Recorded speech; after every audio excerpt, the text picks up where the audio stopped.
Hey guys, this is Editors Depot and you're watching another intro template tutorial. Feel free to pause this video at whatever moment you wish if we're going a little too fast for you. And if you have any questions, leave them down below in the comment section. We always reply to every single comment, and if we're away for a minute, just go ahead and comment down below and there's very friendly people that will help you, guaranteed. It's important to remember that this is a pre-made tutorial that we've carefully selected and approved because we noticed that it works the exact same way. If you have any questions, comments, or it's just not working for you, just leave a comment down below and we'll get back to you, guaranteed. Now this tutorial requires both Adobe After Effects and Cinema 4D. You will absolutely require them. If you do not have them, go ahead and visit EditorsDepot.com. We can do any template customization at very affordable prices. Just feel free to select the template you wish and check out with it and detail everything you want on the template. Now that that's out of the way, all you're going to want to do is open up the Cinema 4D file. So here it is, and we already have it open, so I'm going to go ahead and bring it up. And as you can tell, everything is ready to go. All you have to do is replace the text, render, and you're done. Except one little thing, there's sometimes problems that come up with the templates, and I'm going to go ahead and cover them here. Sometimes the audio will be included, and you don't have to worry a bit about that. As you can tell on this template, the audio is included.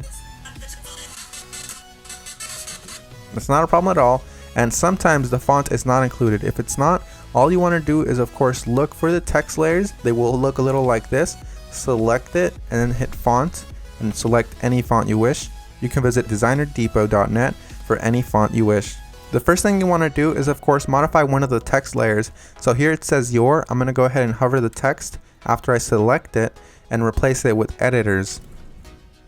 I'm going to do the same thing for the second layer behind that one. I'm going to hover the text and write editors. Now that that's done, I'm going to go ahead and render preview. And as you can see, it says editors, everything is 100% fine. You do the exact same thing for the bottom layers. I selected both at the same time. I'm going to replace it with Depot.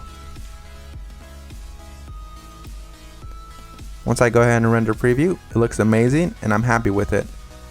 I'm 100% happy with the colors because it's red and Editors Depot is red, but if you're not happy with the colors, you can simply come down below, double click it, and make any modifications you wish, whether it's make it green, make it blue, or blend it all together and make a little purple. I'm going to go ahead and keep it this way, and I'm going to go ahead and go to my render settings now. Once you're in the render settings, you're going to want to make sure that your width and height is set to 1920 x 1080 if you have a very good computer or decent computer and you have time. If you have a slow computer and you probably don't have that much time, you make sure you set it 1280 by 720. You want to make sure you tick all frames, and then you go to save. You make sure it's as a PNG sequence for a faster render that does not reduce quality at all. And you want to make sure you select file here. Make sure you make a folder for this one render sequence that's alone and empty. Mine is template render, and I'm going to name my every single sequence render. You close that and you begin the render. While it finishes rendering, I'm going to go ahead and open up my Adobe After Effects file and go ahead and get started with that for you guys. As you can see, that says that there's two files missing, so I'm going to go ahead and find them for my computer.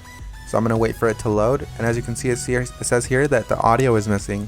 I'm going to go ahead and double click the file, and I'm going to find it for the computer. It should be included in the template, and if it's not included, we're sorry and we're going to do our best to try to help you, but if it's not, you can go ahead and include any audio you want.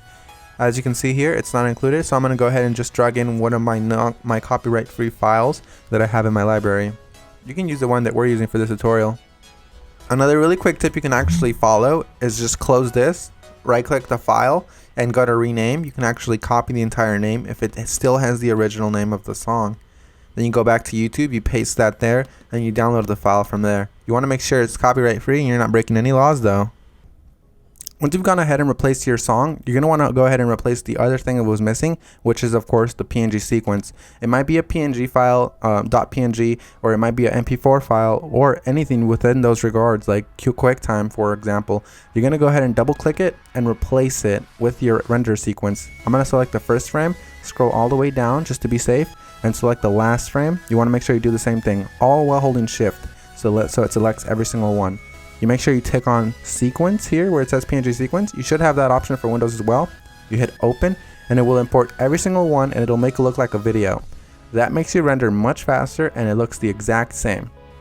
So we're 100% done. Assuming you have every single one of the plugins required, you're 100% done, and if you don't, you're going to have a black screen similar to this. But if you do have a black screen similar to this, you're going to just want to make sure you troubleshoot it by turning off or turning back on whatever adjustment layers might be messing up your entire video. As you can see here, all of the adjustment layers, one of them within these messed up the entire render, so I'm going to go ahead and turn them on one by one. That one's fine, that one's fine. This one's the problem here, so you make sure you turn them back on and you're done. So I had one layer that messed everything up, and that's because I do not have the correct plugin. You want to make sure you fix that, and you want to make sure you don't run into that problem again. And finish the composition by adding it to the media encoder queue. That pretty much summarizes our video, guys. I hope you all enjoyed it, and if you did, remember, drop a thumbs up if you liked it. Drop a thumbs up if you are a fan of us and you like what we're doing.